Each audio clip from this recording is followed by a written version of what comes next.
Bonsoir et bienvenue dans Questions Directes. Je reçois ce soir Michel Gédéon, le président de la FAPEC, donc la Fédération des associations de parents d'élèves. Bonsoir. Bonsoir. Alors on l'a appris hier, Mostafa Fourard a été nommé en Conseil des ministres recteur de l'Académie de Guadeloupe et il va donc succéder à Camille Galap. Camille Galap, vous allez le regretter ?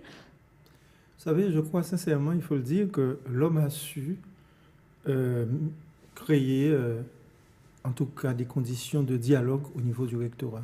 Ce qui n'était pas le cas avant ? Non, pas du tout, parce que le prédécesseur de Camille Galap, c'était Martens, Stéphane Martens. Les organisations syndicales, les fédérations de parents d'élèves ont eu beaucoup de mal à dialoguer avec ce recteur-là. Et je crois que Camille Galap a instauré un dialogue au niveau du rectorat. C'est un homme de dialogue, un homme très sympathique, il faut le reconnaître. Mais nous, au niveau de la FAPEC, nous disons qu'il y a l'homme et il y a la politique qu'incarne Camille Galap. Il ne faut jamais oublier que c'est un fonctionnaire nommé au Conseil des ministres, et on vient de le voir pour le nouveau recteur. Donc vous aimiez plus l'homme que l'homme engagé ? Vous savez, c'est un fonctionnaire, il applique une politique.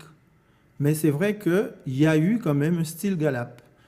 Et je crois que Camille Galap rentrera dans l'histoire de cette académie, un peu comme Berthène Juminaire est rentré dans l'histoire de l'Académie des Antilles-Guyane. Donc voilà, c'est un style. Vous savez, il s'en va. Il va vers d'autres, je pense, vers autre chose.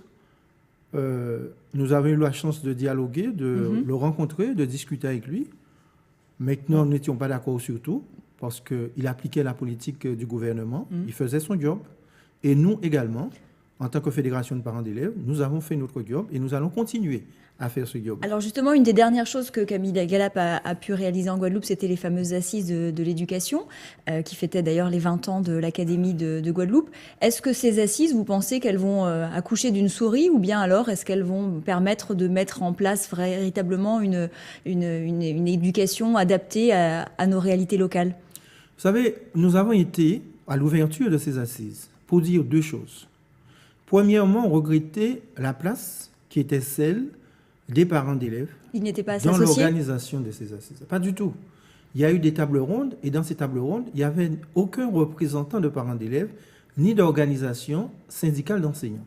Nous l'avons regretté. Nous avons également regretté autre chose.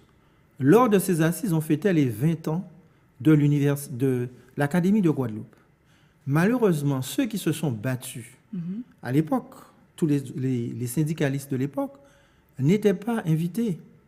Et c'est vrai, on n'a pas compris comment on a Donc pu... du coup, concrètement, elles étaient mal organisées, elles auraient dû être organisées autrement, elles ne vont aboutir à rien. Je pense qu'on aurait pu associer les fédérations de parents d'élèves et leurs organisations syndicales à la tenue, à l'organisation de ces assises. Mais sur le contenu, est-ce que vous pensez qu'elles se sont déroulées, les idées avancées, les travaux sont allés dans le bon sens ? Maintenant, au niveau de la FAPEC, nous ne sommes pas contre les espaces de discussion. Peu importe l'appellation, assises, états généraux, rencontres, peu importe l'appellation. Mais vous n'avez pas pu faire passer vos idées. Oui, mais le cadre était déjà... Tout était déjà balisé, c'est clair. Et maintenant se pose une question avec le départ de Camille Galap. En tout cas, que deviendront les conclusions de ces assises ? C'est toute la question. Maintenant, nous disons que en principe, l'administration continue. Oui, on change de recteur, mais l'académie ne part pas. La réflexion sur l'école n'a pas commencé il y a 2 semaines avec les assises.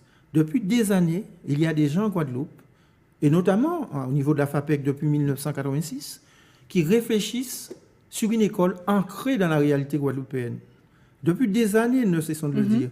Il faut que cette école-là donc elle soit plus adaptée à nos réalités climatiques, absolument, géographiques. Plus adaptée au territoire dans lequel nous évoluons. Alors concrètement, qu'est-ce que vous proposez et qu'est-ce que vous allez demander au prochain recteur, par exemple ? Nous disons au recteur qu'il faut mettre l'accent sur le premier degré, très tôt. On parle effectivement des savoirs de base, lire, écrire, compter. Il faut mettre l'accent là-dessus. Parce qu'aujourd'hui, on se rend compte qu'il y a alors près de 30%... fait partie du programme de Jean-Michel Blanquer qui applique le programme d'Emmanuel Macron. Mais vous savez, ce sont des mots. Avant Jean-Michel Blanquer, on a entendu d'autres raconter, j'allais dire, la même histoire. Il faut effectivement une volonté claire de l'administration, du gouvernement, faire en sorte que, dit très tôt, dès la maternelle, qu'on puisse s'attaquer à l'échec scolaire. Alors justement, Parce qu'on il se y a rend compte... 2000 décrocheurs scolaires aussi chaque année. L'échec scolaire, effectivement, va grandissant. Alors, il est où le problème? Est-ce que ce sont les parents qui ne sont plus aussi impliqués dans l'éducation de leurs enfants? Est-ce que ce sont les enseignants qui sont moins bien formés? La faute à qui? Vous savez, l'école ne vit pas en dehors de la société. Nous avons une société en Guadeloupe aujourd'hui qui a un problème de chômage. Vous avez énormément de parents qui sont en difficulté. Et on retrouve des enfants en difficulté dans l'école. Ce qui veut dire que l'école, c'est la suite, en tout cas, fait partie de la société guadeloupéenne. Quand vous analysez l'école, il ne faut pas l'analyser en dehors de cette société-là. Il faut donc très tôt, comme je vous disais, dès le premier degré, mettre l'accent. Faire en sorte qu'il n'y ait pas, à l'entrée en sixième, 30% d'enfants ne sachant ni lire ni écrire. Et nous retrouvons Mais alors, ces enfants. Le problème, il est où? Est-ce que c'est les enseignants qui sont moins bien formés, qui enseignent moins bien? Est-ce que c'est parce qu'ils ont des élèves plus difficiles, parce que les parents démissionnent? Qu'est-ce qui a amené à ce constat d'échec aujourd'hui? Déjà, comme je vous disais, il faut une volonté claire du gouvernement. Mettre l'accent sur le premier degré pour permettre la réussite des enfants. On l'a vu déjà avec le doublement des classes du CP, c'était une bonne mesure selon vous? Oui, mais là aussi, on se rend compte que ça se fait parce qu'on ferme d'autres postes ailleurs. Il y a ça. Il y a aussi la question de la formation des enseignants. Cette question, elle est posée. Avant, il y avait l'Institut universitaire de formation des maîtres. On formait des enseignants. Aujourd'hui, avec l'ESP, on peut dire que c'est un échec total. C'est un échec total. La formation des enseignants n'est plus à l'ordre du jour.